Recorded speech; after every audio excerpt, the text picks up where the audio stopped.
Abay sobrang lungkot nga ni Luka Doncic. Gusto niya na daw maglaro at tulungan ang kanyang team na LA Lakers. Well, during game 1 actually, makikita natin si Luka na talaga nga namang halatang frustrated. Malungkot nang dahil nasa bench nga lang siya at hindi matulungan ang kanyang team na LA Lakers. And then matapos nga niya na ina-interview ngayong araw itong si Doncic kung saan sinabi niya nga na sobrang frustrated nga daw siya. Hindi nga daw alam ng mga tao, ng mga fans kung gaano daw ka-frustrating itong kanyang sitwasyon ngayon.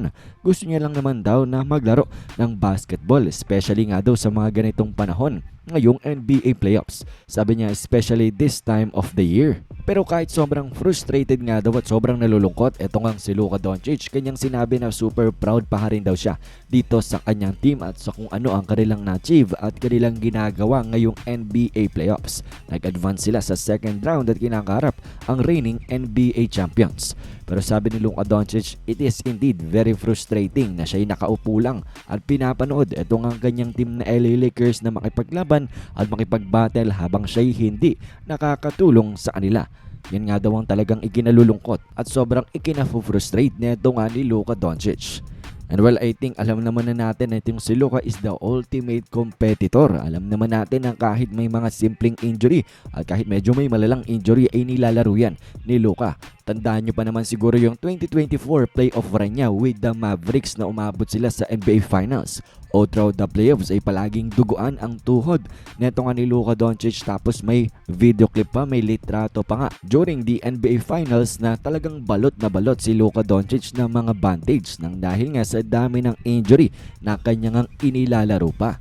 So definitely we cannot question yung kagustuhan ni Luka Doncic na maglaro. Mukha lang talagang seryoso itong kanyang hamstring injury na hindi siya maaaring maglaro lang dahil lalala lang ito. At actually during sa first interview ni Luka Doncic since siya na injury ay meron siyang update na ibinigay na pumunta nga daw siya sa Spain at dumuha nga daw ng mga injections. And well, ang initial na timetable for return ni Luka ay 8 weeks pa nga.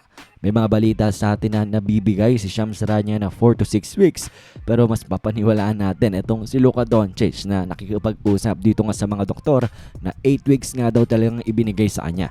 And well, ngayon nakakalimang linggo pa lang, 5 weeks pa lang itong si Luka Doncic at may 3 weeks pa nga siyang dapat ipahinga, sabi ng mga doktor na gumagamot nga sa kanyang hamstring injury. So sa latest update nga patungkol dito sa superstar ng LA Lakers ay parang malabo nga na bumalik talaga itong si Doncic sa second round series nila against sa OKC Thunder. Unless na lang na tumago sila dito sa reigning champs at pumunta nga sa Western Conference Finals. Doon pa lang siguro natin makikita na maglaro itong si Luka. Pero ayon sa ibang mga report ay hindi pa naman completely ruled out siya against OKC Thunder sa second round series natin. Pero sa ngayon ay sobrang labo nga na bumalik at maglaro itong si Luka against nga sa OKC Thunder. Anyways, kayo ba ano bang masasabi nyo dito? Anong inyong opinion? Comment nyo lamang yan sa ating comment section.